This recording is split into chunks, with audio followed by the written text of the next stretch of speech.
Hi, everyone. Welcome to our second panel of the Unscripted series, Rebuilding Sensory Worlds. We're so happy to have you all with us this evening. My name is Joung, and I am a light-skinned person of light-skinned mixed-race person of white settler and East Asian descent. I have long, dark brown hair with a middle part, and I'm currently wearing it half up in a little bun on top of my head. I have facial piercings, and I am wearing, what am I wearing? I'm wearing a dress. You can't see it's a dress, a button-up dress with tigers and leopards and various types of cats, large cats on it. It's a very colorful shirt. And in the background behind me, you can see that I'm sitting on a gray velvet couch. There are picture frames up on the wall, on the white wall behind me. And to my left, there is a wooden bookshelf with some lights on it. Amazing. Hi, and I'm Becky Gold. I am a white person with freckles and green eyes and a dark brown grown out pixie cut. I'm wearing a button-up short sleeve shirt with green and black geometric pattern on it, and I'm currently sitting at my desk in my living room. So behind me, you can see part of a couch and a coffee table and a TV on a TV stand and a lamp and some pictures on the wall. And Ku and I are so pleased to be the curators of the Unscripted Cultivating Languages of Access and Storytelling panel series. When imagining what this series could be, we imagined it as an opportunity to facilitate expansive conversations about accessibility in the arts. To us, this means conversations about how we tell stories, who they reach, and the depths to which they can be understood. We recognize that access is complicated and in a constant state of flux. It can evolve and devolve over time, shifting with our sociocultural landscape. Navigating and claiming access for oneself and one's community is in many ways a form of resistance. With this in mind, we wanted to hear from artists who are intentionally cultivating methods of storytelling and performance that provide wider avenues of accessibility, whether sensory-based, linguistic, or cultural, for Black, Indigenous, queer, trans, deaf, mad, blind, and disabled communities. We feel that the panelists and moderators included in this series exemplify what it means to take up space, to move, work, and tell stories in ways that are accessible and meaningful to them and the communities that they are a part of.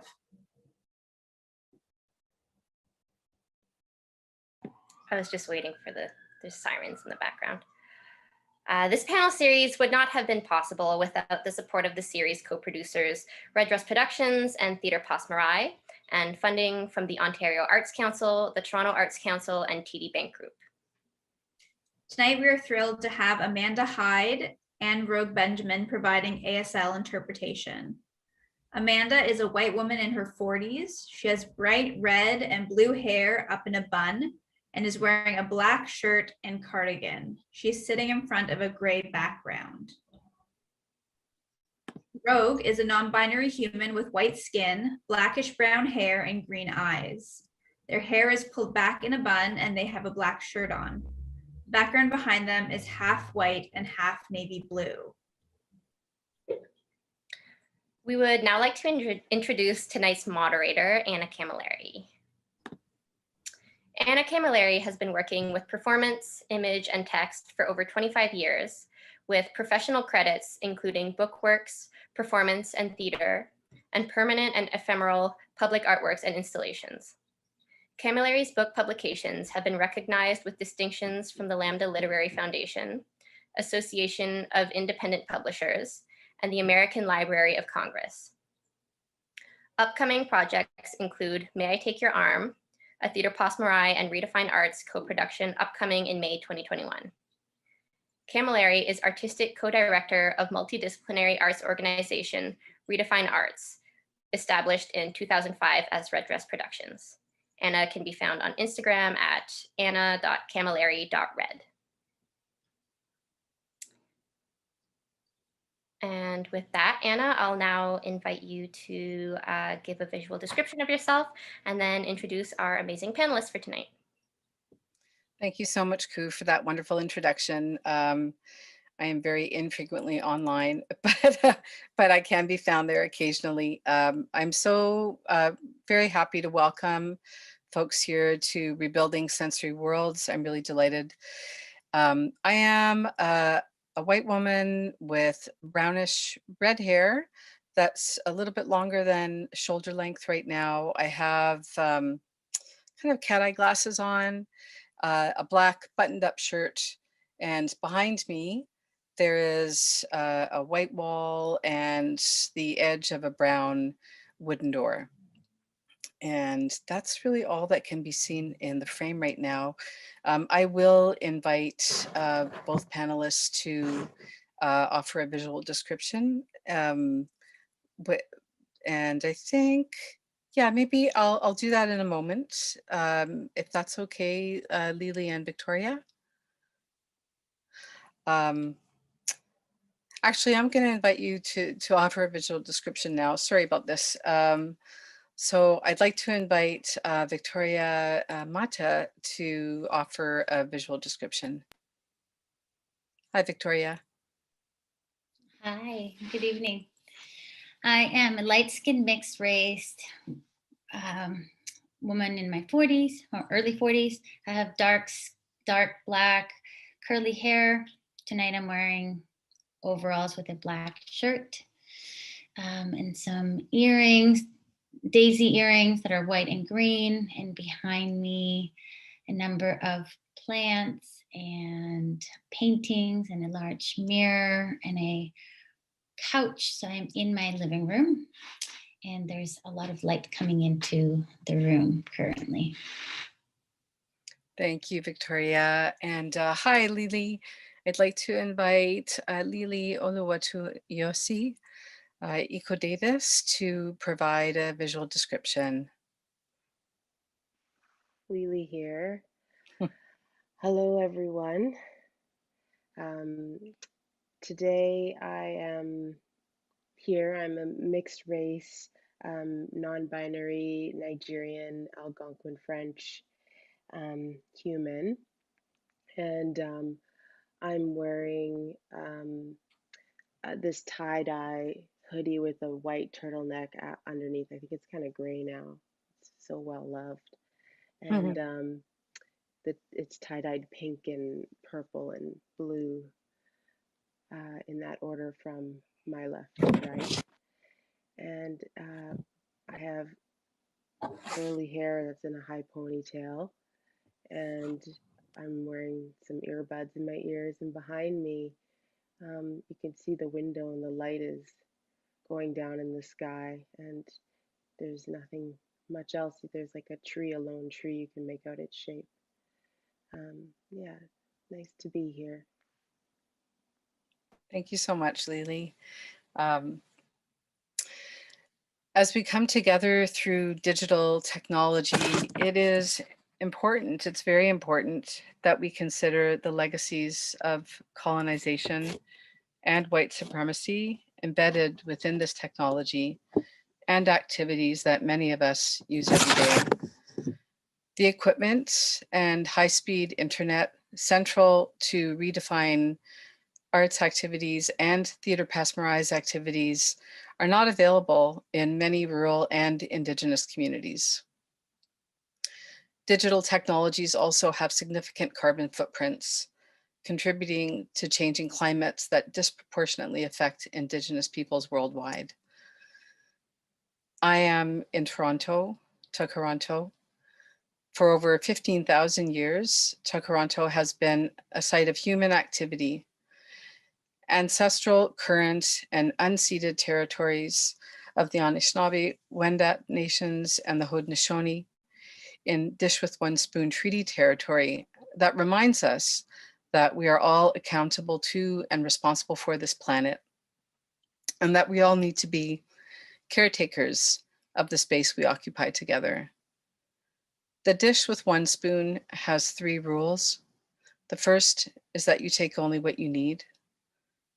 The second is that you leave something for everyone else, including the dish. And the third is to leave the dish clean.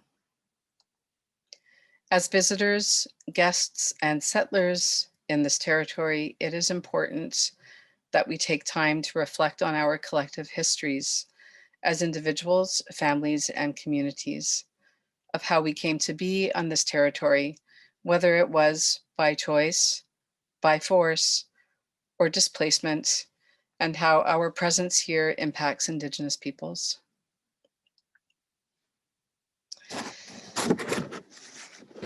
I'm very happy to introduce Victoria and Leelee and to provide bios, some biographical background. And I would like to, if you're okay with it, Victoria and Leelee, to share your full bios that I have, because I think it's important to set the table well.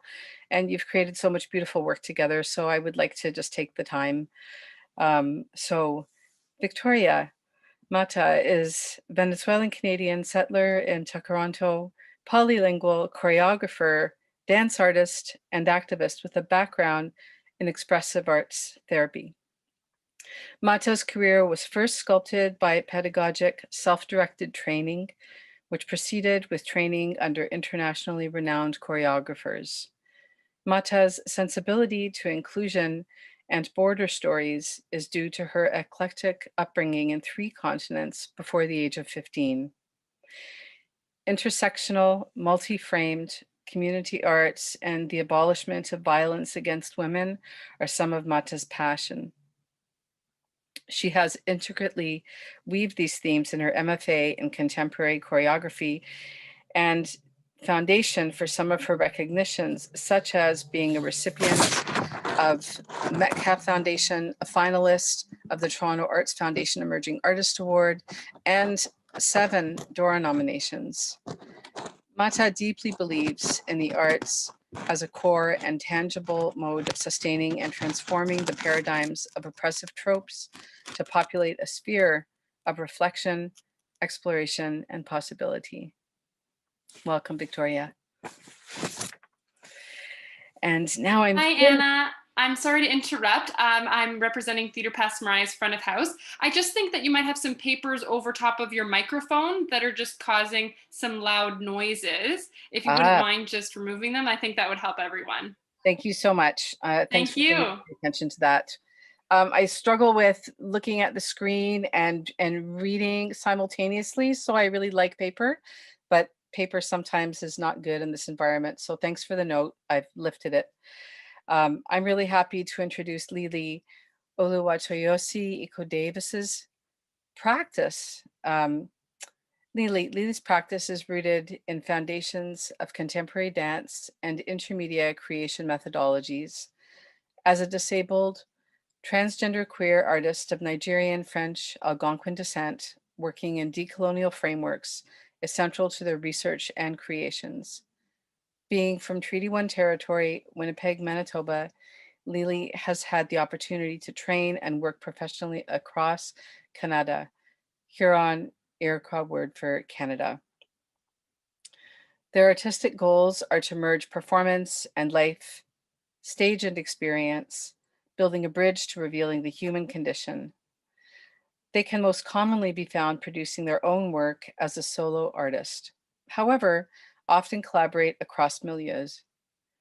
Leelee has had the profound pleasure of collaborating with artists and choreographers such as Jolene Bailey, Dana Danger, Raven Davis, Jestel, Yannick Desranleau, Vanessa Dunn, Audrey Dwyer, Reginald Edmonds, Gambletron, Chloe Lum, Ryan McNamara, Kate Nankervis.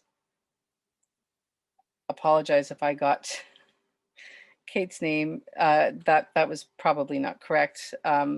Evelyn Perry, Lou Shepard. I know Leelee, you can jump in a sec. Alexandra Tiglashar on works for theater, film, and stage. Leelee also works as a program designer, facilitator, and consultant in the field of social innovation and adaptive change. Hi, Leelee. Hi, and Leelee here. And I should start by saying that 15 years ago, Victoria. Oh my gosh, Victoria actually created a home for me in my dance practice, and like a space to hold. Like, we were the only dance troupe of women of color, Mata dance. I feel like it was like almost 15 years ago. Yeah. So while it's been that long, and I always try to like cut my bio, like I need to also acknowledge Victoria, Yeah. because Victoria created that space all those years ago before anybody was ever talking about BIPOC spaces, was already doing that. Mm-hmm. Mhm. I'm really glad that you added that, you know, because we're kind of talking about artistic lineage, right? And the connection between the two. It's a long history. Victoria, would you like to add to what Leelee just shared? Sure, Leelee. Yeah, thank you for mentioning that. As I was listening to you, I've just kind of gone down memory lane a little bit. But yeah, about 15 years ago, um, Mm. there's a group here in Toronto called Mata Dance. Some of you might know it. I'm sure some snippets of it still live on the internet somewhere. Probably very, very shaky cameras. So apologies for anybody looking it up and getting a little dizzy. But yeah, there was different members that came in and out. Olivia Davies, who's now in the West Coast, Irma Villafuerte, who's here in Toronto, Misa Parata, who's also here in Toronto, Grisel Severino, a dear Wendy who passed on a number of years ago. And yeah, basically a group of movers, passionate activists who had a lot to say with our bodies. And we took the streets and joined rallies and actions, and brought through the body stories, or echoed stories of various campaigns through movement and dance. And yeah, Leelee, that's where you and I first crossed paths back then. Yeah, and you know, this whole nuance of a bio. I have so many bios, and it's like it's so like I just don't even like them. Like, I want to honor the past, but Yeah, they don't really honor, because like you can't say all the things. It's yeah. like this very colonial way of introducing myself. So, you know, like really like who I am is like that I'm making things, and I'm telling stories, and I'm trying to do it in a way that creates space for people to see themselves and experience. So, you know, all those other words, you know, and I honor all the people who like brought me here and walked with me Yeah, to this point. yeah, yeah. Thank you both. So, you know, we're gathered here for, and I guess I feel like we've kind of entered it. You know, this specific panel is called Rebuilding Sensory Worlds. So it's not a small question, but I guess I really want to kind of dive in. How do you engage in world building, rebuilding through your art practice? Leelee, would you like to engage with that question first? Sure. um, you know, when we're saying rebuilding or building sensory worlds, the first thing is we've got to talk about this idea of sensory. Whose senses? Which senses? How? You know, when? Physiologically, uh, psychically, you know, all of these pieces. So I just want to name, like, in the housing of this conversation is like that right away we have to name that it's built on so many different pieces and so many different experiences. Um, I'm personally, as someone especially like who is neurodivergent, I'm constantly personally trying to locate myself in my own experience, and then also as a queer and trans person in places, in spaces, in my own body, in my mind. And so, how I engage in rebuilding and building through my art practices is first here. And then I'm just trying to like think of how would I want to have access to this? And how would I want my community to have access to this? Am I able to create forms and ways of engaging that many people can engage with? You know, that's where I start from. I start from here and then I go outwards. Yeah, Victoria, for you, this idea of building or rebuilding through your art practice, like how do you come at that? Yeah, one of the first things that come up for me is the continuum. So this kind of sort of the sense of that we will never achieve the goal. You know, in my practice, the points of access that I'm constantly negotiating and working with are the children of the families that I work with and the children of the artists that I work with. So childcare, who's taking care of the little ones if I want bodies to be in a room with me. And that has been present for a very long time. And only recently have I started including it in grants, a budget line item for childcare. So everyone who's listening, add childcare to your budgets. Also, this language in terms of I live in the Spanish and English world, but in that also all the different cultural languages within Spanish and English, and whether the communities of newcomer communities or more established communities, depending on the length of settlement in Toronto, which is primarily where I work in. So because the waves of migration are constantly changing, the different communities that are migrating to and from Canada changes. So do my modalities of including and creating points of access to my artwork, because the communities are changing.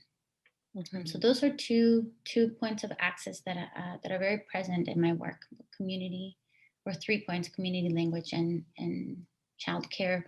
Not only child care, but family care, because I also do work with artists who have to take care of other family members and require a PSW for the day, or require a particular type of transportation for their loved ones to be in the room with us. If I answer the question, that's what came out for me. Yeah, I mean, I'm hearing both of you really talking about care and really this kind of mindfulness of who you're engaging with. So there's this notion of reciprocity, and Leelee, you talked about the continuum. Actually, Victoria, you talked about the continuum, and Leelee, you kind of pointed inward and talked about starting, you know, from this place, like right here, with yourself, and you know, they connect in the continuum. You know, the self, and then our relationship to communities. I'm wondering if you would like to share an example from your body of work. It could be now or later or not at all. But you know, we're using words, and I'm really aware that you use so many different modes in your creation, that this might be a moment for you to share, if you wish, to bring us into your artistic worlds a little bit more. Yeah, sure. I mean, it's always interesting to be asked to share because you think what to share. But I think what I'll share is like my most recent work. I've been engaged in the last year in a project called Relocating regarding locating. And, even some people who are on the call today have been in that process with me. And it's about centering, deaf, disabled, neurodivergent, chronically ill, everybody who, Matt identified, folks who typically, whose conversations aren't always honored, especially in theater. And so this work that I am making is really interesting in the sense that I wanted to give people lots of options. So whether they just interacted with it visually from a screen, like they could choose to see the thing looking up or looking down right at me, that there's some sound.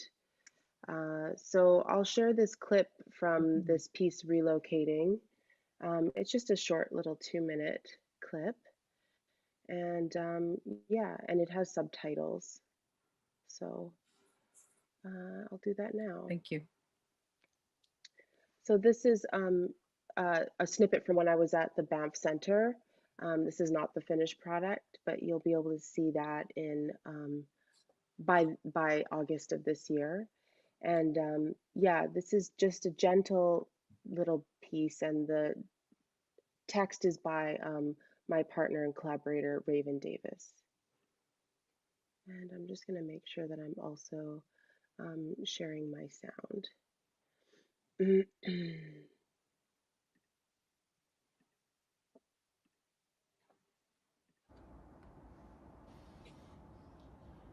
This is a hard thing that you are doing.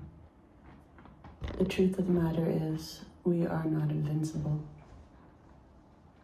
We have breaking points. If we experience emotional and physical trauma as human beings, and when we attempt to redirect this suffering, as artists, our world shakes. We become overwhelmed and suffocate in the pain of our lives outside of the studio. The space to be free in our creativity narrows. At times it feels almost impossible to make work when it was the only thing we found solace in, healing. When we return to our art practices after experiencing trauma, we return with a bundle of new methods and tools. These tools seem new, sometimes unusable, because we're dealing with a whole new way of working and being in our bodies. These tools seem unworkable and strange at first. It feels like it takes longer to learn them. There are blocks that we stumble over at the same time as knowing we were once seen as trained and experienced in our practices. We now have to locate ourselves in this new way of working as artists. Our body remembers. Our body remembers.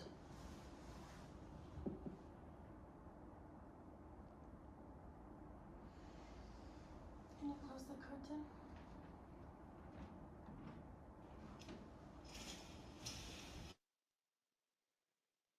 Yeah, so that's just a short excerpt from that piece. Thank you. Thank you for your witnessing. One of the big pieces that I wanted to examine is values of endurance. We do this a lot in theater. We think, and I think someone mentioned it in the panel last night, which was like, why do we ask people to sit and watch a show and we don't let them go to the bathroom or leave the room and they're not permitted to enter back? And it's like this preciousness around that the art is the most important thing over the person.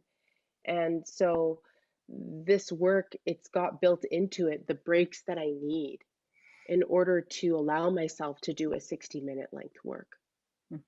And in that opens up this pathway for the audience to have their own experience and to also take breaks. Like it's not just like coming, because I think if it's going to be coming at people like this so fast and hard, that that should be intentional. And I don't think that people are always realizing what they're giving people. So yeah, that's just a little example of how I want to deconstruct sort of the system that says that things should look a certain way and try to make it more accessible for everyone. That's really powerful, Leelee. And you know, last night I also was fortunate to be witness to the panel, the conversation between Yolanda Bonnell and Aria Evans last night, and you know, part of what you're bringing into the room really connects with the conversation that was happening last night, that it's almost as though in these art systems that we're in, the body exists outside of art. And so, you know, this is something that it's like bringing ourselves into the room, and our needs is, I mean, this is, you know, this is access, but it also is, we have bodies, right? Like, and you know, placing them outside of the room just doesn't make any sense at all. Thank you for sharing your work. Yeah, Victoria. and more than, oh, sorry. No, Just please, to add, and more than having bodies, we are people. We are whole people. Yeah. You know, and too often it gets told like, you know, leave those parts of yourself out. That's like the colonial way that theater. Now, what artists don't want that. People don't want, like we see how it impacts them over long periods of time, right? So how can we allow people to bring their whole self and honor that? So I just wanted to add that. Thank you, Anna. Yeah, absolutely. Victoria, would you like to share? I'm just going to turn on my light first because I realize it's getting dark. Yeah. Are we losing light outside? We are.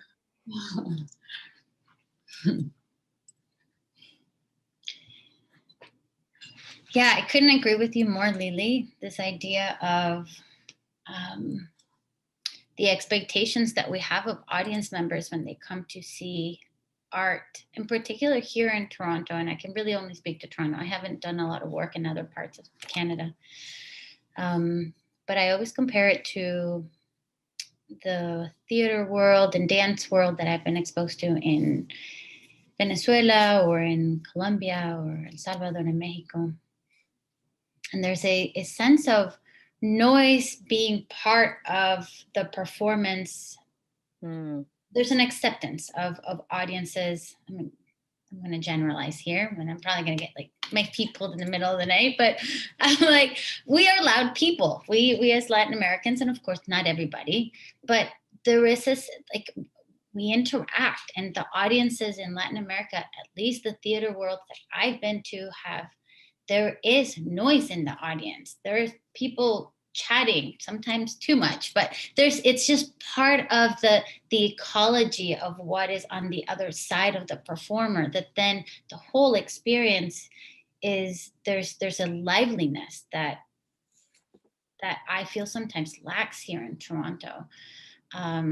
Often pieces begin even before you know that the piece has begun, because by the time you get your ticket, you're already in part of the show, and the actor that's giving the ticket is actually the protagonist of the performance. And there's just these like tentacles that weave out of the stage out to the space of the audience that I find really refreshing and informative. And so that influences a lot of my work.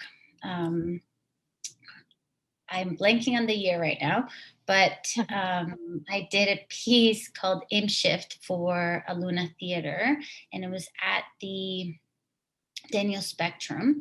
And I had a guest composer from California. She's a Venezuelan composer, Jackie Rago, who came and was the primary singer of the piece. But last minute, I was like, I can't have the audience just come in and the piece begin. So we changed the opening scene to start in the hallway. And it was a little bit nerve-wracking also for Daniel Spectrum, like for the staff, for the Aluna staff. But we all kind of took a risk and we said, let's try this. And basically, as people were in the lineup, Jackie started singing and asking them questions through her song, and then brought them in through her song, brought them into the space, walked them around the stage. And then at one point, she directed the audience to sit down. And while they're walking through the stage, there was a dancer taping, making the outline of Latin America on the stage with tape. And that came up for me as I was listening to you, Leelee, because there's this sense of once those doors open and we walk in, everything just kind of needs to pause and we can't even breathe. And it's just, we're not like that. You know, we have to move and chairs squeak and we have to stand and shoot, I gotta go pee. You know, like, why can't we incorporate that into the experience? And on that note, the piece that I'm working on right now, it's called Cacao, a Venezuelan Lament, which is, it's a piece that stems from my own family history of our rupture of cacao farmers, and part of my family stopped practicing cacao farming in Venezuela.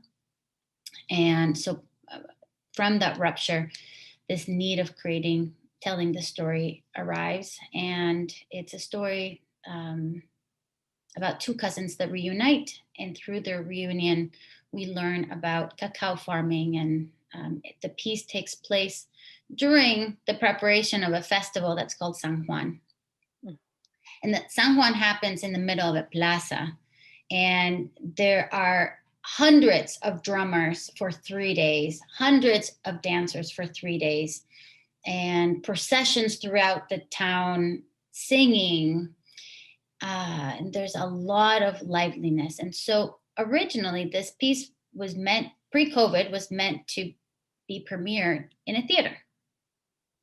And then COVID came, so then we had to wrap our heads around it, and then decided that we would take it outside. And so right now our proposal is to close a street, reconstruct the plaza, and bring the performance to the plaza, and have some people will just be walking by getting their groceries and they'll happen to glimpse 5 minutes of the piece.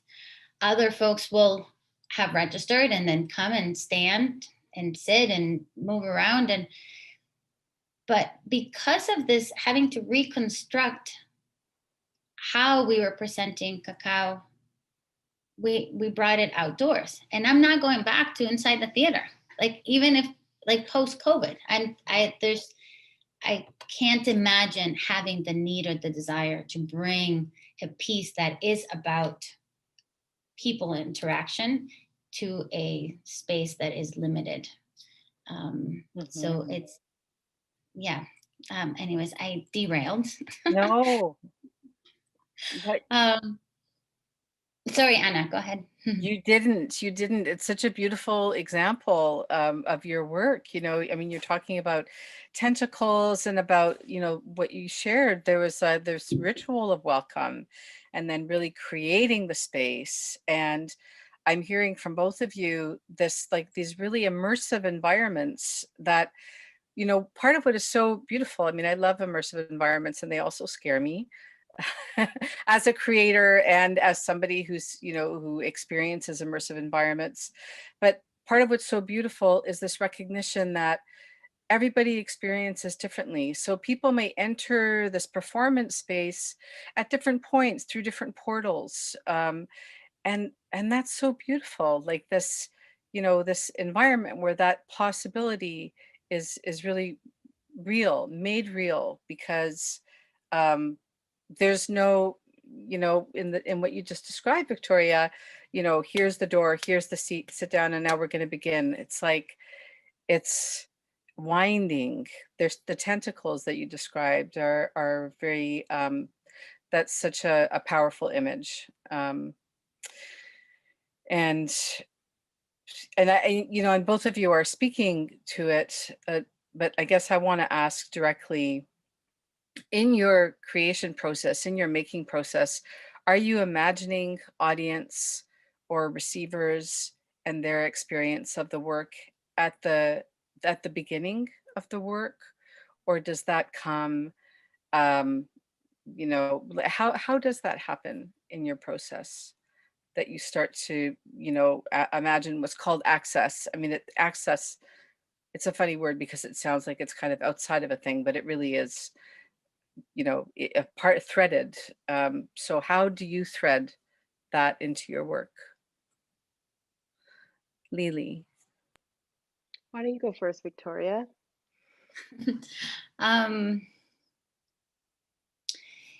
In this work that's in development right now with cacao, it's the piece.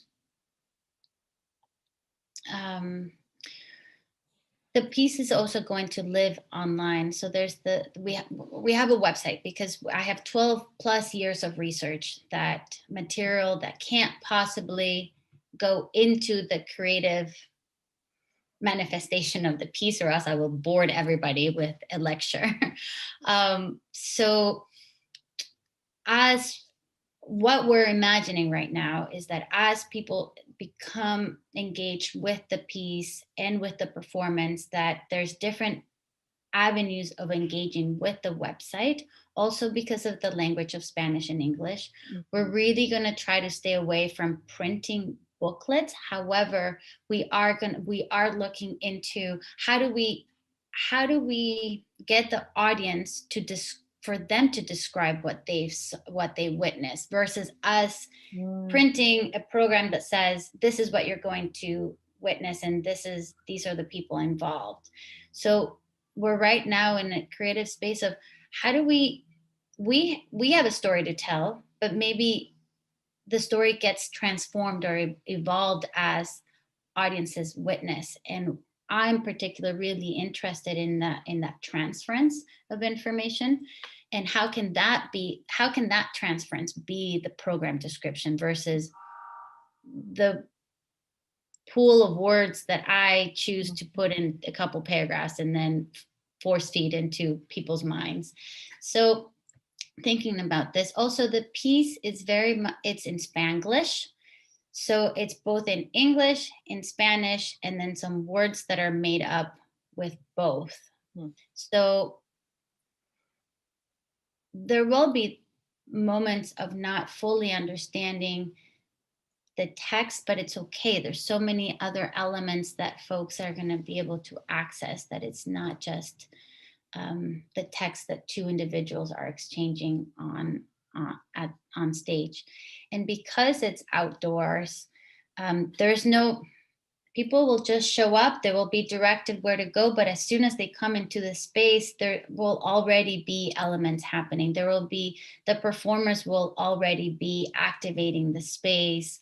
Even the ushers, because we're going to have a number of ushers that take care of the space, the streets, and but the ushers are going to end up being performers themselves because of the nature of kind of the piece rippling out into the sidewalks and to the city edges outside of the performance space.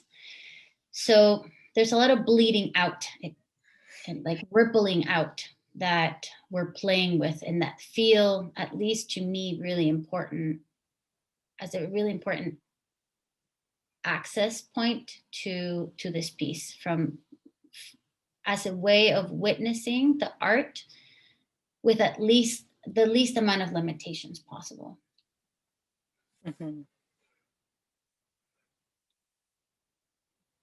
Thank you, Victoria.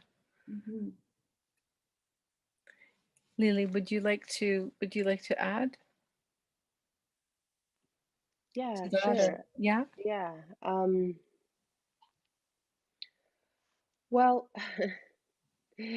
It's so interesting because, um, you know, I think one of the big things with disability justice is like understanding that like there isn't actually anything wrong with any of us, that actually society was built wrong in Mm, that way. Yeah. So I think like, I think about really basic stuff like the space. Can people get in and out? Can they move around? yeah. The sound.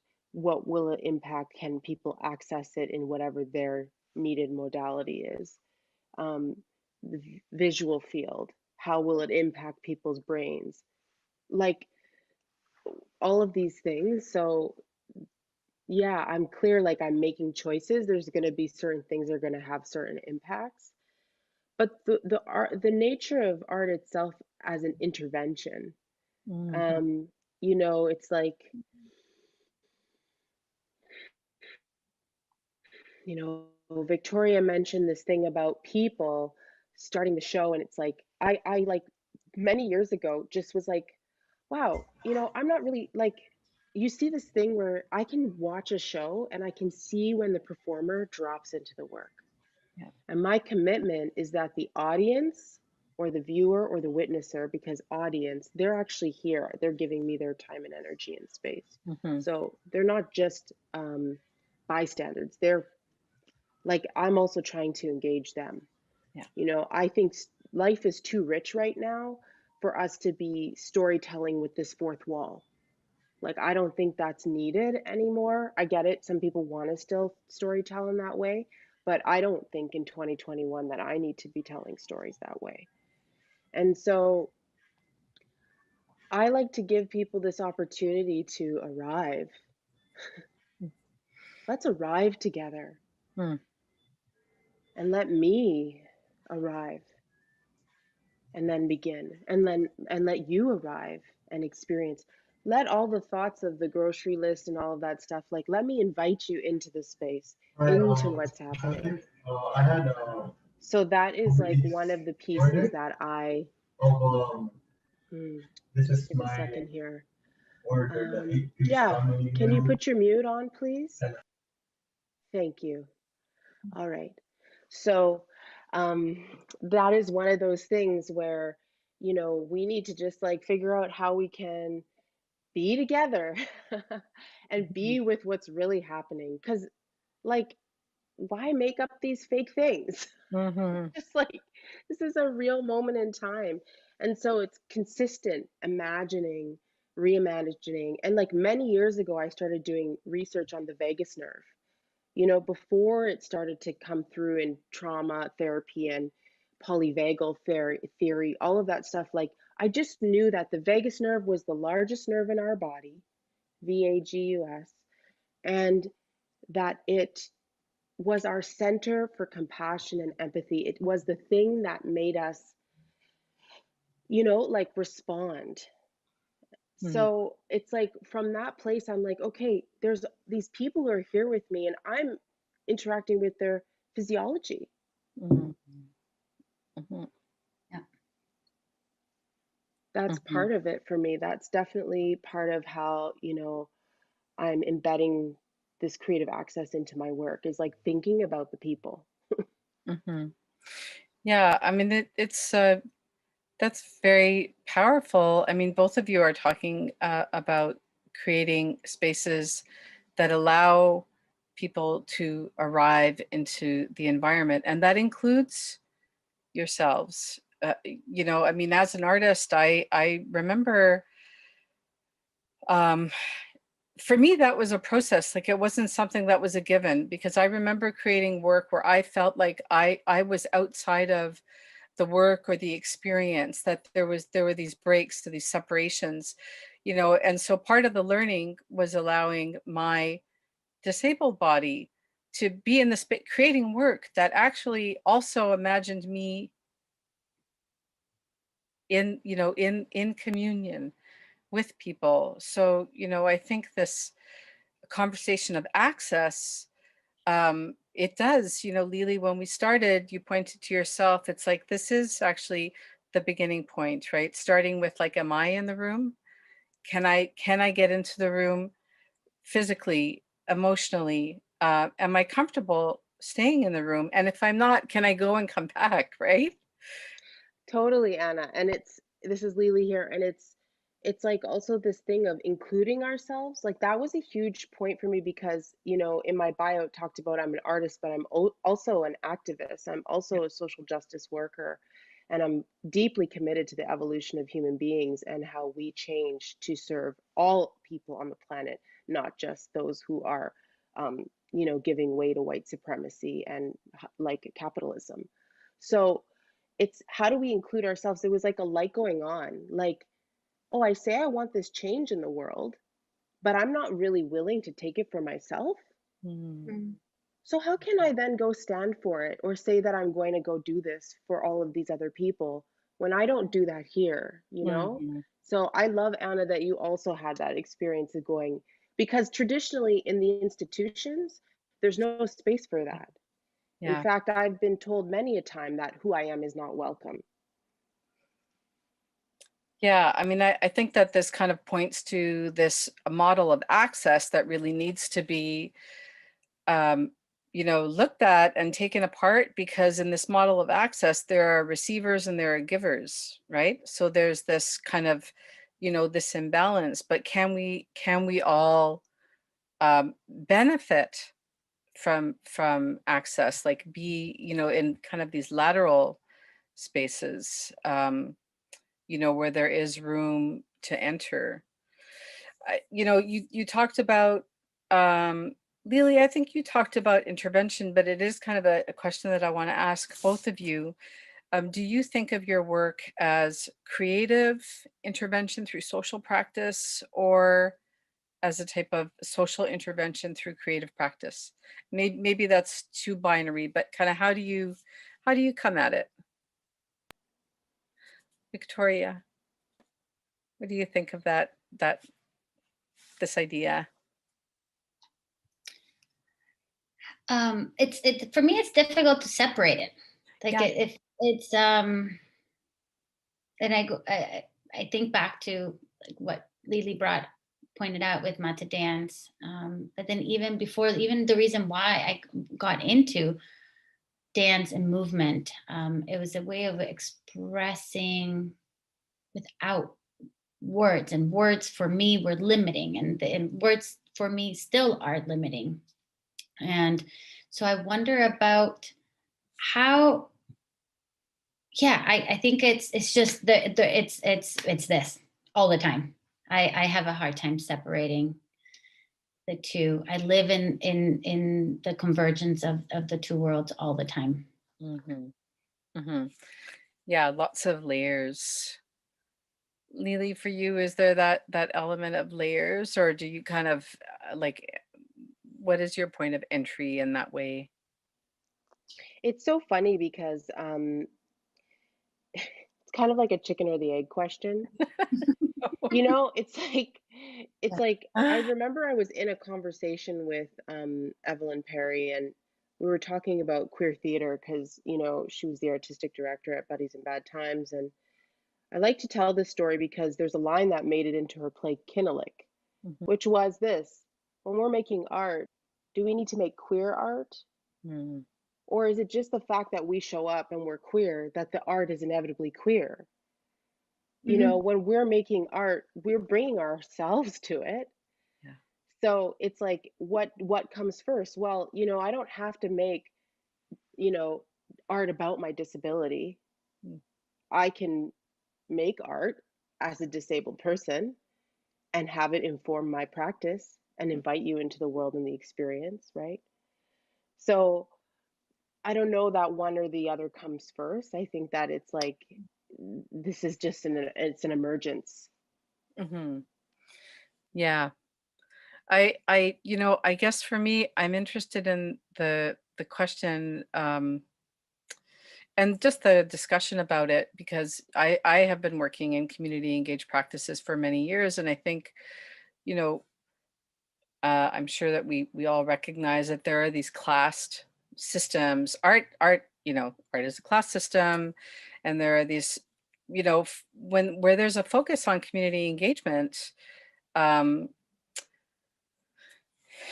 Sometimes I feel like the work is, it's funny. It might be a whole other conversation that I'm leading us down. But I feel like it is relevant. I think that to caring and creating access and being an activist and being your whole self has a place in our art making. And part of what has been coming up again and again tonight is that to separate it out almost doesn't make sense, that there are these layers, like we are these many things simultaneously. Absolutely, Leelee here.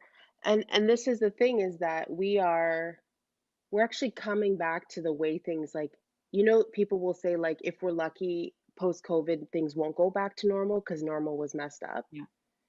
And it's like there's just that piece of like, okay, we're making things, we're doing all of this work together in the world, we're trying to find our ways forward. And why shouldn't we have what we need? Why shouldn't we actually be able to like give people an experience that feels good for them? And my next project is going to be deeply centered around care. Mm-hmm. Because as we, especially because in the stages and phases of the planet and human beings, we moved from the industrial age into the technological age. And then now what? Right? And it's unpacking all that. Pardon me, but like, I'll say, Uri. Yeah. It's like the messed upness of it all. And now we're trying to reclaim, because we're at a place of like, you can't go back. If you don't start making some changes, there will be no human being. So it's also just like bringing it back to actually like, what is human being, and what does human being actually require as a whole: soul, spirit, body, psyche, community. So I think that's part of it too, is just like, we're actually just creating modality. Who knew 2021 we'd be talking about care like it was a radical idea? I've always kind of rejected this idea of self-care, because I feel like it was like this white supremacist way to start talking about, like, bath bombs and foot rubs and massage days. But it's like, fundamentally, like, BIPOC communities have been engaged in care through centuries. This is not a new idea. I don't need a self-care day. I just need, I say that to you in the institution. Oh, I took a self-care, because that communicates, right? Yeah. But actually care is like intrinsically a like BIPOC model of and way of doing things. And if you look at like colonial English settler, it's also there too, in the servants, in the way the servants or the slaves cared for the masters or the kings and queens. Yeah. But it wasn't intercommunally in the same way, right? I probably shouldn't speak to it though, because I wasn't there. Small joke. Yeah, Victoria, for you, this idea of care that Leelee is talking about, and that's in the room, it's how does that, how do you bring that to the post-performance experience? So the performance has happened, the folks have gathered, the work is done. Like, what does care mean after the fact, if we think about access moving in all ways, in all directions, forward and back?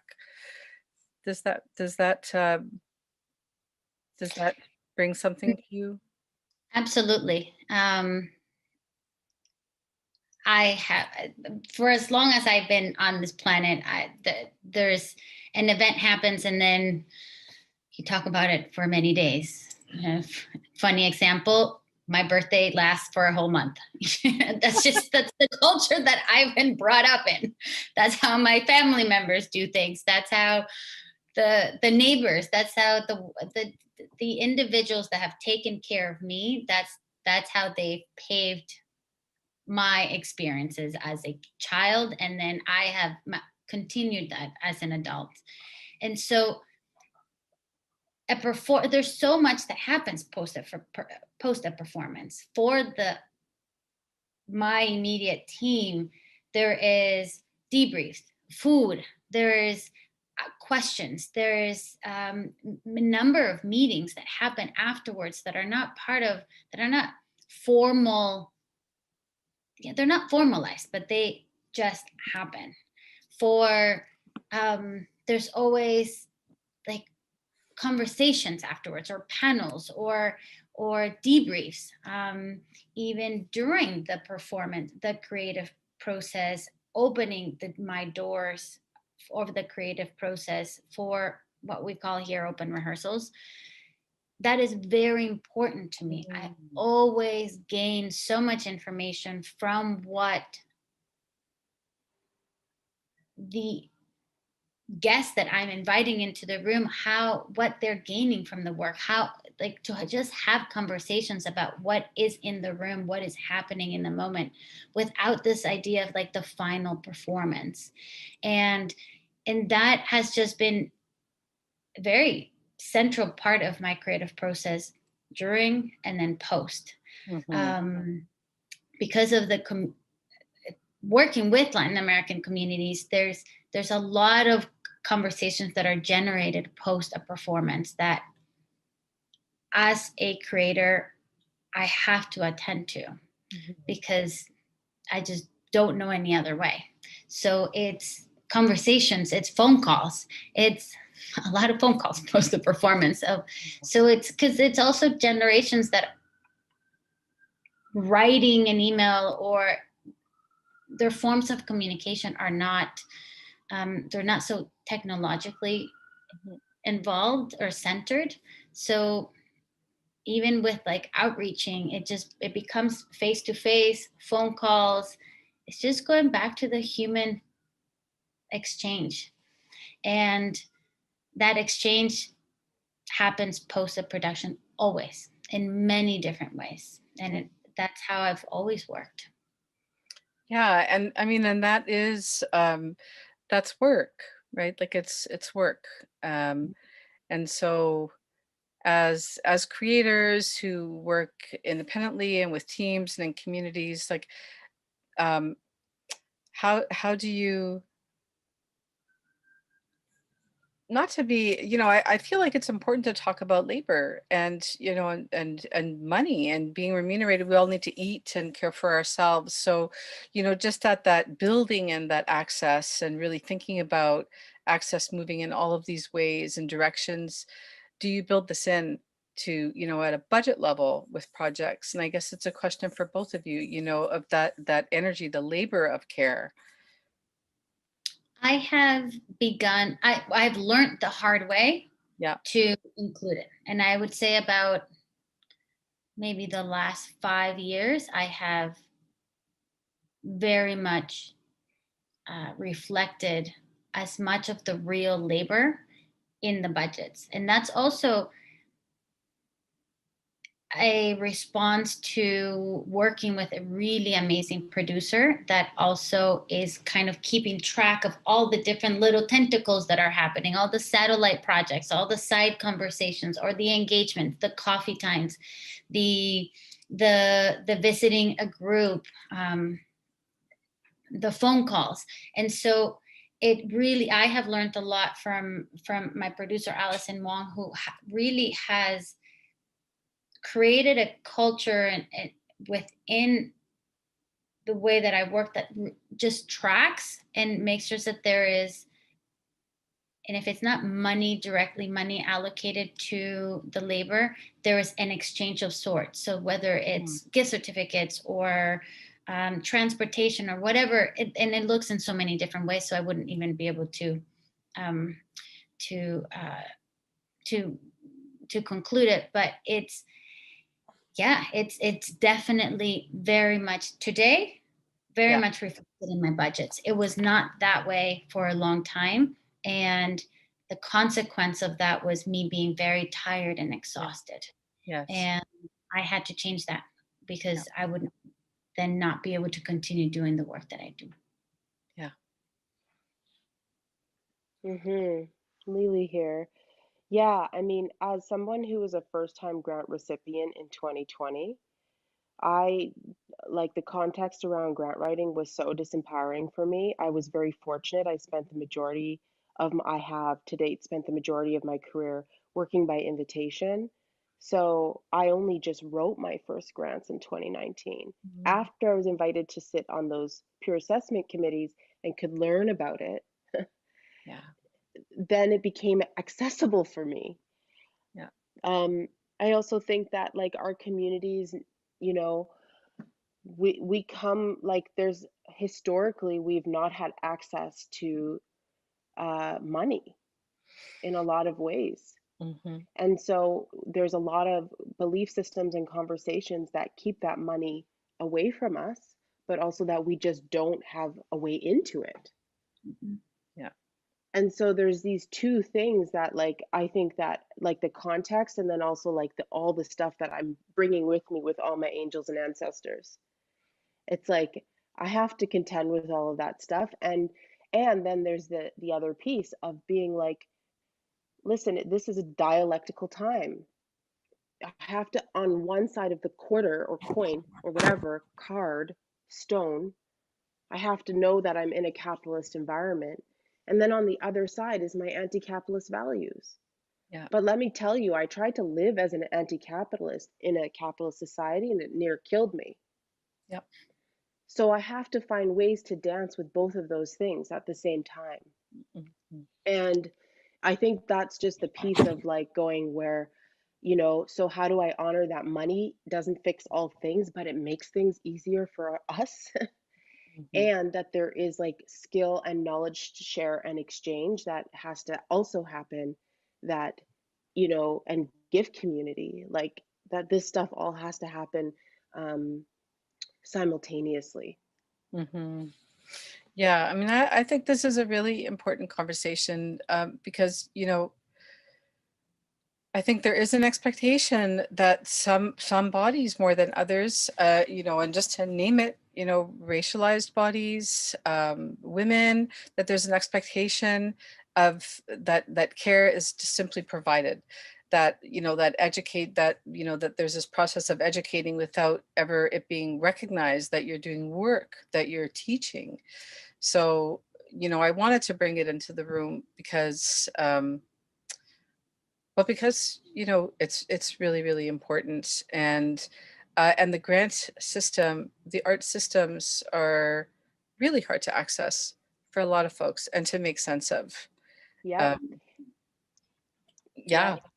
This is Leelee, and I personally extend like if anybody ever wants any coaching on that thing, I had an inside seat, and so I'm super willing to like give that time and support any person, BIPOC, you know, deaf, hard of hearing, disabled, mad, chronically ill, whoever you are. If you have a project and you want, I would love to be able to, you know, support in that way, and I can put my email in the chat.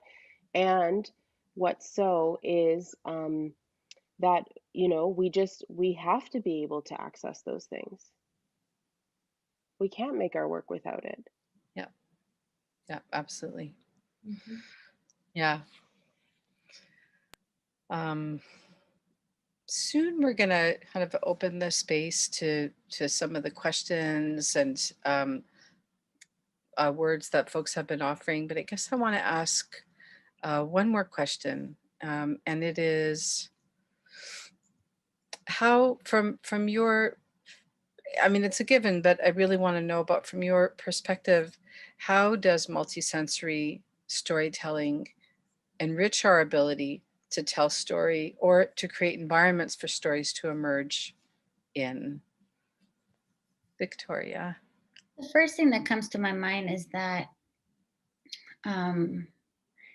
there's an assumption, at least my exposure of the dance and theater world, is that there's an assumption that people can hear, see, touch, feel, receive the art in the same way. And so there's almost an expectation of like, if the art's here, then whoever is witnessing has to come here. And it's in a very linear and it's in a like just very plain way of like there's no diversity. Everybody just shows up and then you receive the art and then you leave. And for a long time, going back to a point that you made, Leelee, I mean, in our community, we've lived at least in the last 21 years that I lived in Toronto, I have lived and I have loved and I have built with and I have created with individuals who receive information in multiple ways. So there's no other way for me to create work that doesn't involve that diversity, because those are my tentacles. So I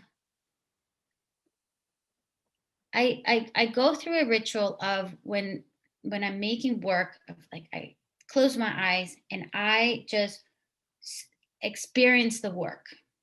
And then I will plug my ears and I will experience the work. I will lay on the floor and I will experience the work. I will go really far away and I will experience the work. I will come in and stand next to the artist moving around and experience the work. So just, I will never know what it's like to not be in my body. But I want my body to be stimulated in as many different ways as possible, as maybe a possible way of inviting all the diversity that has surrounded me and that have been my teachers, because my community has been my teacher. It's the number one reflection of who I am, is the community that I walk with. And yeah, that's just that. Absolutely. Leelee here. Yeah, it's like, it's also just that, I think it's so important that we are centering ourselves in our experiences. One of my mentors says this thing like, who's on the margins of what? I'm centered to myself. I'm not on the margins. I'm right here. And it's like this thing where, like, even how we all will say, POC bodies, this and that. That's just one way that we've been programmed to other ourselves. We're not bodies, we're people. We're spirits, we're souls, right? And yet we constantly refer to ourselves and each other as bodies. No, it's just like, these are the types of things where I'm like, I just want to be constantly looking at, how am I centering? And I love that Victoria talked about diversity, because, when we talk about diverse individuals, it becomes a white supremacist idea. Diversity by nature is a relational topic that is only in play from a group, from a community. When we start saying, oh, that's a diverse individual, no, that's just you being white supremacist. Diverse to what? To your whiteness? Like, Yeah. So that's where I'm like, really thinking about how I make art and who my team is. Because the thing is that, if I can't look at my people who are around me and see the representations of all types of people, places, and things, then my net is not cast wide enough. Because then I'm just getting the same opinions and the same viewpoints that fit mine. And I'll tell you, when you try to stop centering language and stop centering the prefrontal cortex, holy, what gets imagined, what gets created is so incredible. So almost reject that we have to sit here and use our words to have this conversation.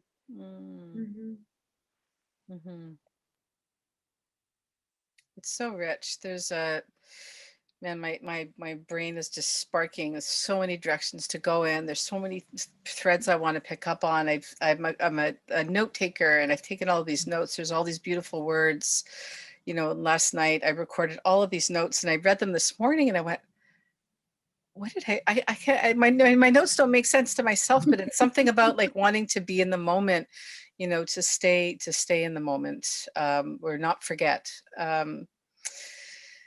Yeah, I would like to, I guess, invite folks who are with us, who are listening, who are watching, to kind of flow into the conversation. So I guess it is kind of a moment to, I guess, open up this question and answer space or a broader conversation space. And I guess that can happen in a couple of different ways. So you can raise your hand using the raise your hand function at the bottom of the screen. And you can also type a question or a comment in the chat. And a lot is happening in the chat, actually, that I've been trying to track. Is there anything, Leelee and Victoria, in the chat that you want to kind of acknowledge or respond to? I've not been tracking the chat very much. I wouldn't be the best person to share something from the chat. I just want to like name that Angela, I spoke a bit about self-care and how it occurs for me as a like historically like non-POC concept brought in by like white feminism. And Angela named that it was action often attributed to the work of Audre Lorde, and it is also a radically political term. And you know, my sharing is just rooted on how I'm experiencing it. So I'm happy to reclaim that and to take it, you know, in another way. And truly, because once something makes its way into the mainstream like that, it's like we're just regurgitating what we already know. Sometimes that's how I feel. Like I'm like, are these my ideas, or am I just saying things that I've heard other people say? So that's where I'm like, okay, maybe there's space for me to take some more time with this concept called self-care. And find a way that it speaks to my lineage and my own history that resonates for me, but definitely not discrediting that resonates for certain people of all places, spaces, and ways of being. Yeah, Angela, I really appreciate that you've been posting to the chat. And yeah, so you know, folks are definitely responding to, you know, financial insecurity is deeply rooted in artistic communities. You know, it's important to be, in order to make work, you know, we do this idea of the whole, not just our bodies, but our whole selves. We need housing, and we need, like, worrying about how you're going to eat tomorrow. It's very hard to make art from that place, right? Like, you know, to kind of set that aside, put that outside of art making as though it's like, it's some, you know, consideration on the other side of the wall, it just doesn't make sense. So, you know, lots of folks are really, you know, also really resonating with this. Not only I think that, go ahead, Victoria. Yeah, and I as creators and as collaborators, you know, asking if, like, bringing food to a rehearsal, if we're ever in a space where, or in a project that can't support financially the folks involved, then just like does anybody need tokens? Does anybody need food? Does, like, just as part of, not as an afterthought, just as always as part of, anytime there's an engagement or there's a collaboration or an invitation of into an artistic process. I mean, I'm still astonished how many times I get, because every now and then I'll say yes to a project that where there's no honorarium for whatever reason. Maybe I believe in the cause or whatever the reason, my personal reason for saying yes. But I'm still at this 2021. Like, I mean, I am very surprised when there's not even a question of because they're making it a series of assumptions of where I come from and what I'm bringing to the room. But I may not need that TTC token. But what if I was somebody else that did? And if the question is not asked, then that need will never be known. And I just, it's almost like it's just transportation and food in the room always, whenever possible, because we don't know what people's realities are. Mhm. And artists are, it's very tough to live in the city, to make art, and to stay afloat. Mhm. Exactly. Again, it's Leelee here. And like Victoria, what you said is so fundamental. Like, number one, I grew up in a space and a place where I had to fight for every single thing that I got. And what I recognize about that now is that it was actually, I was so colonized by the system that I went back into community and I created harm in community by acting in that hard way that I had to present myself outside of community. And I never want that to be someone's experience. So Mm. if I can offer things like food and transportation fees, basic stuff, Mhm. like, am I not softening the edges of the experience for someone so that they can actually be more in the room? Right? Like, I would never wish upon others the things that I had to endure just to arrive at this point. Yeah. So these things feel like super fundamental. And sometimes often I wind up in situations where people will bring me in because they see I have something to offer, but then they'll fight me when I say basic things like, you need to have tokens and let's provide food with care. And Mm. well, why don't we, that's not the group we serve, but why isn't the group we serve? Why isn't Mhm. it? Mhm. Like, Yeah. seems so basic, eh? Yeah, I mean, Leelee, I think that speaks to a lot of assumptions about, that this, like, who's in the room, who's not in the room. Why are people not in the room? I think this idea of access, like where you have to say, oh yeah, by the way, I do need this thing. I need to come and ask you for this thing. And if I don't No. ask you for the thing, then I'm not going to get it. And you know what? If I have to ask and it's uncomfortable, I'm not going to ask and I'm not going to be in the room. Right. So this, like, these layers of access, how to make this something that's whole, right? That where we don't have to kind of step out of the line and say, hey, me over here, like, I need this thing. Well, and people don't have to break themselves in parts Mm-hmm. Mm-hmm. like, and you named it. How do we make the offer so people don't have to ask? So, like, even in the theater and the presentation space, you have access to this, and this. If you need this, this is where you go. It's not hard to do. Does it take some time? Does it take some intention? Yes. But all that time is just doing is, when we put time back into things, it brings us back to our human selves and away from capitalism. Yeah. So slowing down is not bad. In fact, it's fundamentally necessary for creating conditions of care. Yeah, absolutely. Yeah, I want to offer some folks are kind of adding their voices in. Becky Gold's note here says offering care and support from the start without vulnerable folks having to disclose their needs. And Jen Roy so agreed.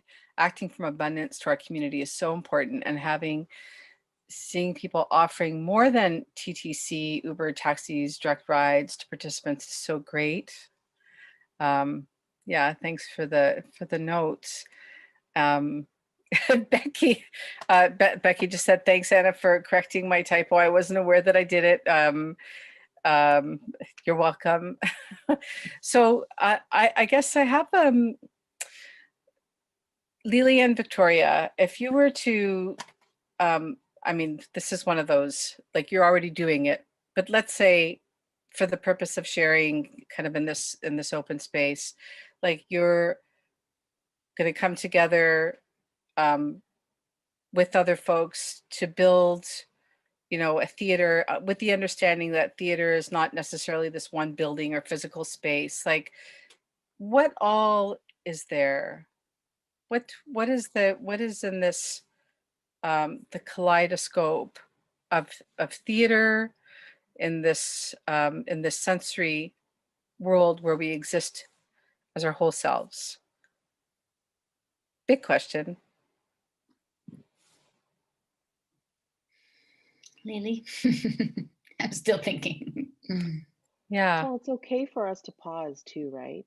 Yeah. Like to just take in, what is it, the kaleidoscope of theater in this sensory world where we exist as our whole selves. What is it? We're here on Zoom. We have 34 people in total who've joined us to witness and participate if they choose in this conversation. And where are we located geographically? All over, right?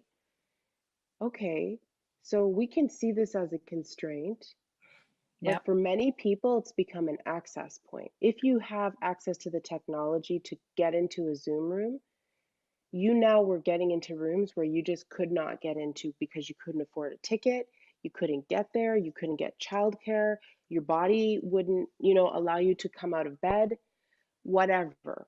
Right now, you be here. And so it's like the kaleidoscope of engagement. Not only that, are we also just entering our quantum field in a much greater way? Right? We can see these boxes, but I can actually see you, Victoria, and I can imagine you out there in the grid in Toronto. And I can go, whoa, how can my field meet yours? Yeah.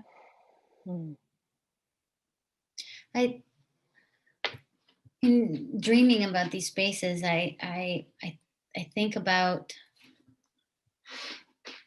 the opportunity to, back to the conversation we had at the beginning, but the opportunity to step away and still be part of, the opportunity that I could turn off my camera and still continue with the conversation.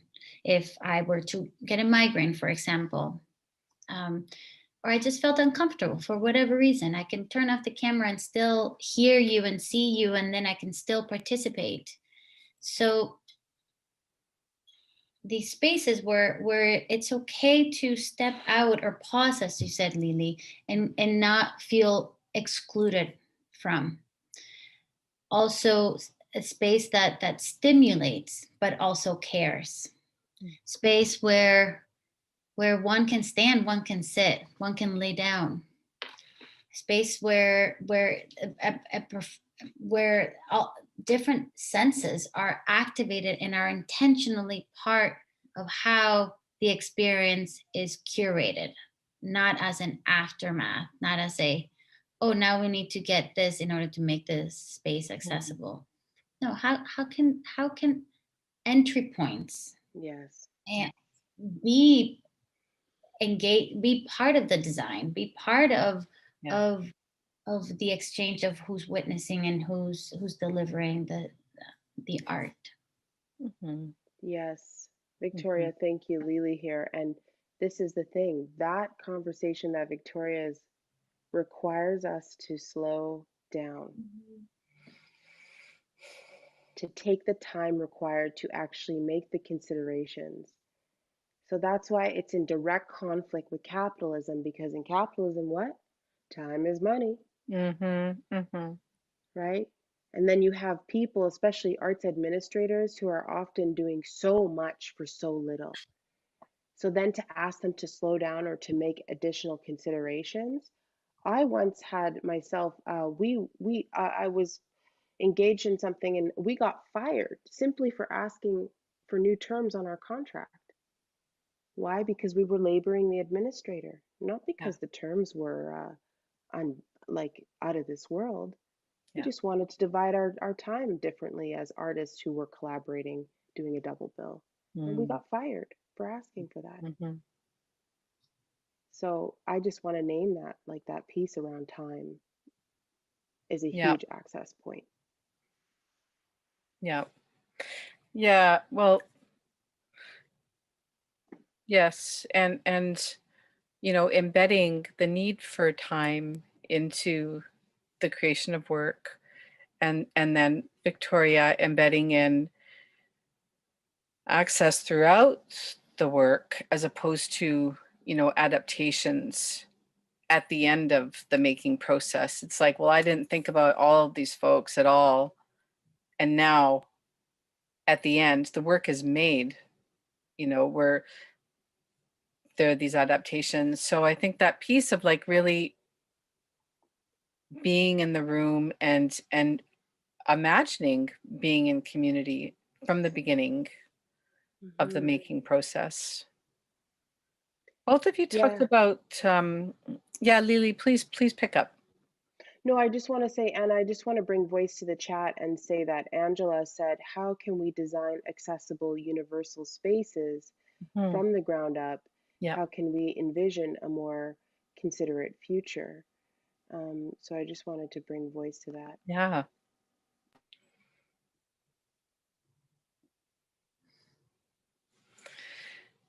Yeah, and I mean, it's such an important question, Angela, and it's the work that it's the work that we're all engaged in and the conversation that we're in right now. And the thing is, we can't do it alone, right? Like it is like building these spaces it includes others, it includes our communities, it includes people. You know, the things that I can build on my own are specific. But when I think about access and creating these places that really can truly not hold us, but we're in the room, right? This involves a lot of folks. And so this also is about our art systems, about the institutions, lots and lots of layers. And Angela, I might be going too far afield with your question, but it, you know, it's like it's a big question, and I think that you know, the possibilities and the answers are very layered. But Leelee and Victoria, like, do you want to kind of engage with Angela's question directly? How can we envision a more considerate future? How can we design accessible universal spaces from the ground up? One of the things that come up. Go ahead. No, you go ahead this time. No, you go. I'll write it down.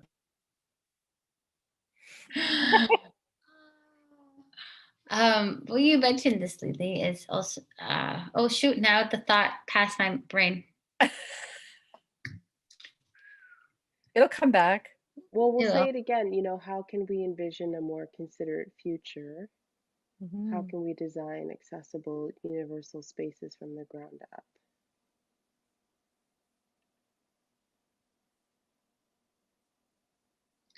You mentioned earlier, like, who's in your team?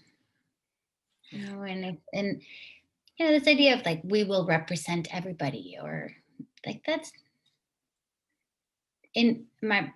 I don't think that's realistic. However, in our processes of creation, as we're building work, as we're thinking about where the piece will be, the content, how the art is shared, involving different voices that we are curious about. So if it's my work, there are certain access entry points that are really important to me, such as language, culture, age, physical. And there's other access points that are not at the forefront for me. And I have to be real about that. So I need to reach out to community to bring those voices in, because I need to understand what my limitations are, because I'm not going to be thinking about the multiplicity of access, all the possible access points, because that's not realistic. But I can know what's important to me, and I can also take a moment to identify what is not at the forefront for me and why. And if I want it to be at the forefront, then how do I bring people in to bring those voices and bring those entry points, and so that those entry points can be part of the conversation.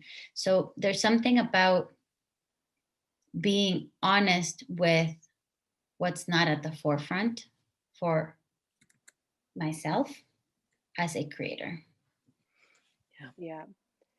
And I think this is such an important thing that Victoria is naming. This is Leelee, which is that in 2021, I don't believe that we get to claim ignorance. It's just that the world is too vast and too connected for people to act like they didn't know. Mm. That's just for me, that's how it manifests, especially in certain generations. So I think like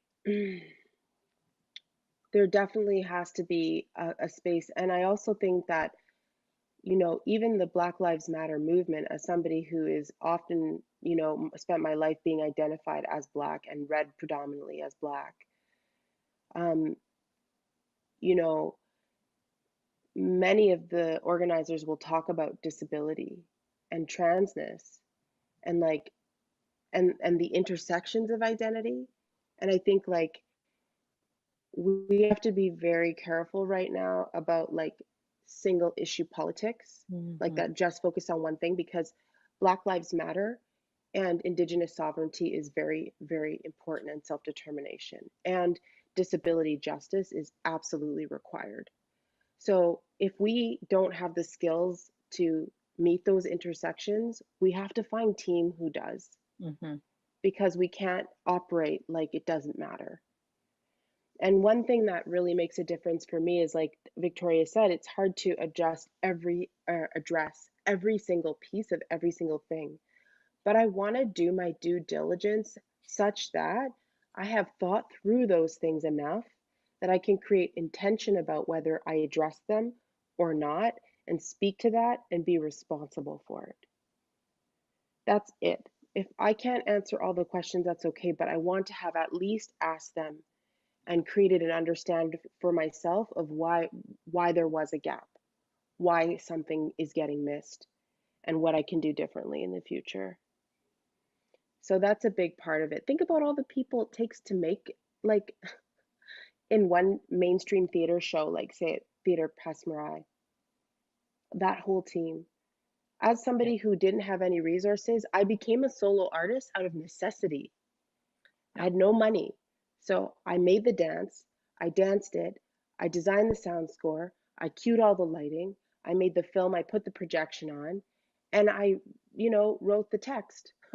And then I performed it in front of people and I showed them every single part of it, because that's just what I had to do. But let me tell you, not easy. And I don't exist in a bubble.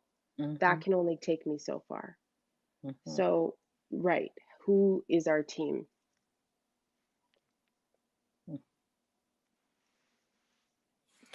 Yeah. Yeah, the, you know, multidisciplinarity, it's I mean, there's a lot of terms that describe us, that describe artists that do a lot of different things. You know, I came to understand that I'm multidisciplinary, like far into being multidisciplinary. And that really did come from a place of necessity, of, you know, kind of creating with what was available and learning in lots of different ways. But, you know, Leelee, it is hard to do many things at once. And really, I'm just thinking about this piece about community, and that we've kind of, well, we've been in the conversation with community really since we started talking tonight. But I guess I want to ask, when in your creation process, are you thinking about needs? And I'm not talking about um like tangible needs, but about the heart of the work. Like, is that in your mind about, you know, I need this work, and, you know, communities need this work, or do communities need this work? Like this idea of need and that conversation from that place, like, is that something that is present for you? Yeah. Yeah, Leelee and Victoria. I'm for both of you. It's a big question. Good question. Yeah. Immediately I say yes, but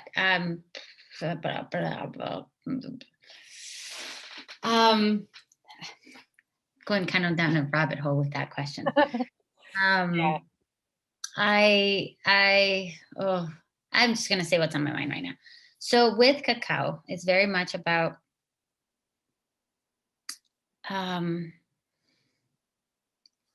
the intersection of labor, politics, history, displacement, culture loss, preservation of self. But it is important for me to share this story because through the story, I have gained a sense of myself back because my family was disjointed from our practice of cacao farming. So, however, there's a lot of tension between the Venezuelan community because of the different political spectrums. And I don't know that other Venezuelans will need this piece. And it's a bit of a risk that I am taking.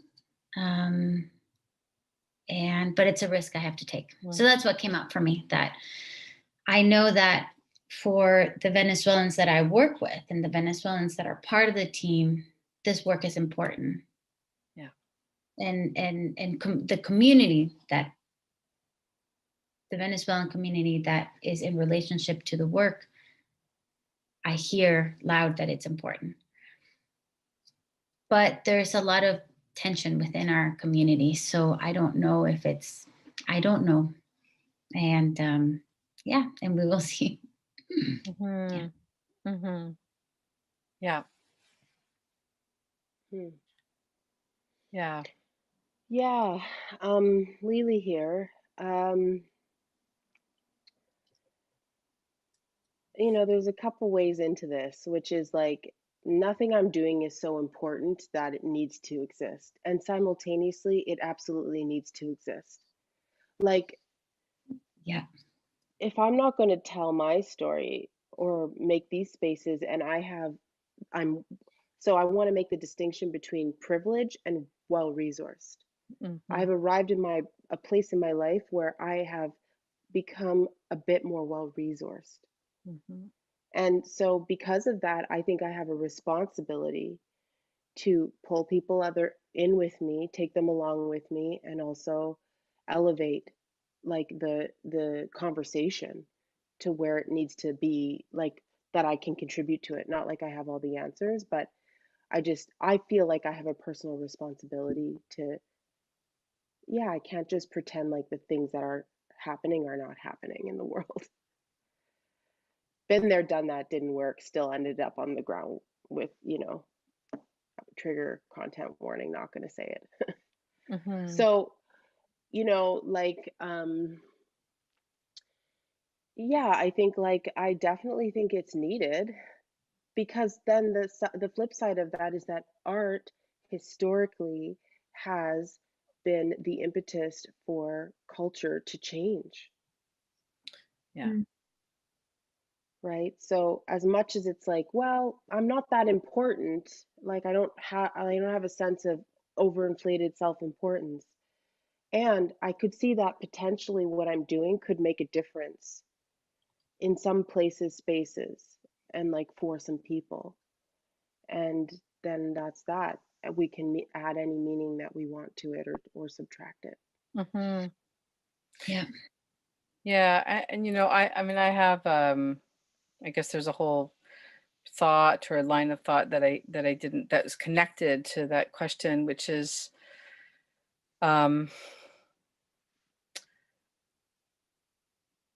that being the artist that I'll just speak for myself, being the artist that I am, with the the concerns that I have and the communities that I'm connected to, like, communities have come to me and artists I work with from a place of like, we have this need, we need this change, we need change.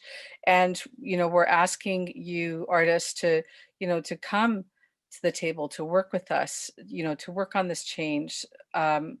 So, when I think about need, it's like, yes, the need that I have for the work, and then the needs that communities have, and where I am in it. And I guess for me, this does tie back to access, because it comes back to wellness and about, a lot of this work that we're talking about, or when I'm talking about, without naming really directly, is like heavy emotional work. And so there's this piece, with access of like taking care of oneself. And I'm not talking about, the massage or the this or the that, like, but I mean like just being like in this, like being spiritually as well as possible to do big work. That Yes, Anna, bless that statement. Spiritually being willing to do this big work, able to do this big work. I'm just now learning about sort of my energetic bank. Yeah. Like every day, I mean, ideally, it's like, again, this money reference is hilarious. I could use any other thing, but we all understand money. But it's like every day I have a certain amount that I start with until I discover myself as infinite, but that's not where I'm at. So I have this amount that I start with, and every relational, right now, I'm getting deposits. I'm not paying out, and I'm not going in debt for this interaction. I'm actually getting deposits into my own spirit, into my own energy. But this is part of it, is like, not only do we need money to get to where we need to go and things like that, and like this thing of what it costs us when we don't have our basic needs met, but when we have to interact in things that take more than they give, our spiritual body gets depleted to the point where the first thing impacted is our creativity. Yeah. So when I can't create, when I'm stuck and I can't create, I have to start asking myself, where am I giving away my energetic power? Yeah. And how can I make those deposits back into myself, or make them into other people? Because that also gives it back to me, right? So yeah, it's a very real conversation, because it is needed, but it's also like, it's up to us. It's not just up to the other people to balance the interaction. It's like, who am I being about it?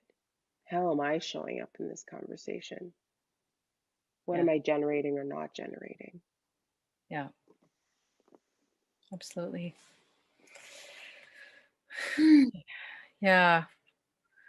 Well, I mean, we've talked about I've really enjoyed the conversation. We've talked about so many things, and I feel like we're just at the it's just starting to percolate in a way, right? Like, conversation. I like slow cooked food, and I like slow cooked conversation, but we've been together for a little bit of time, and we've started some conversations that I hope I hope continue in lots of different ways in our communities, and with one another. And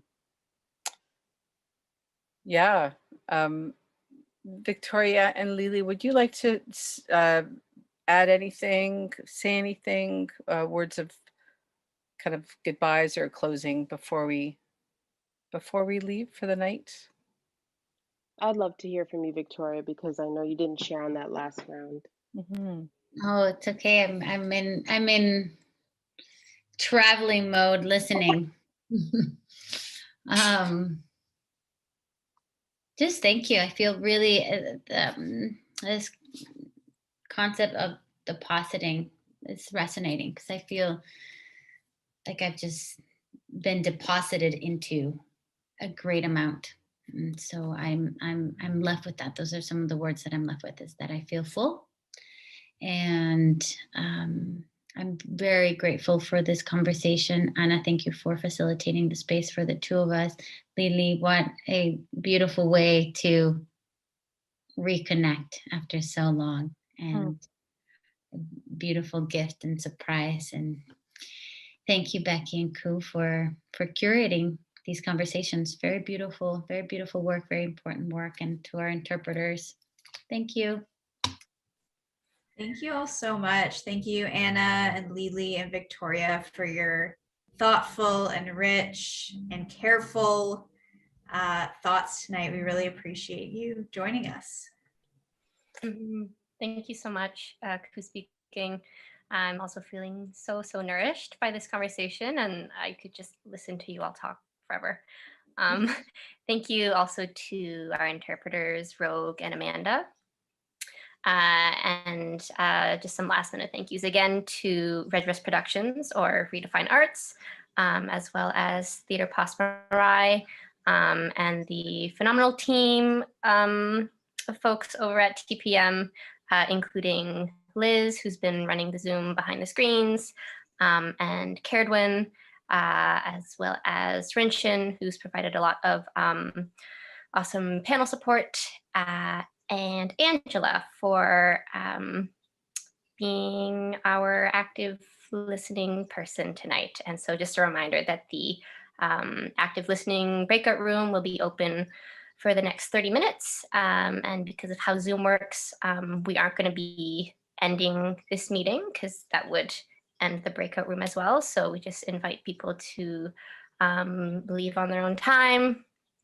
And Liz has posted in the chat a survey that will also be sent out to anyone who registered on the Eventbrite. So if you have a couple minutes and feel like answering the survey, we would appreciate it. Thank you all so much for being here.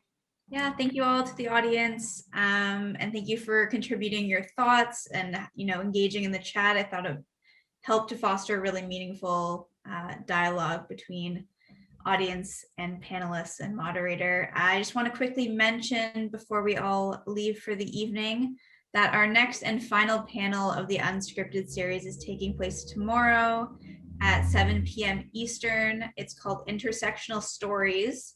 And this panel will bring together a group of deaf individuals to discuss the impact of language colonization on everyday life. And we hope that you'll be able to join us for that. Thanks so much. Thank you so much, Becky and Ku, for co-curating this really beautiful series. And Leelee and Victoria, I really enjoyed this time together. Thank you so much for the conversation. Thank you. To everyone, good night. Good night.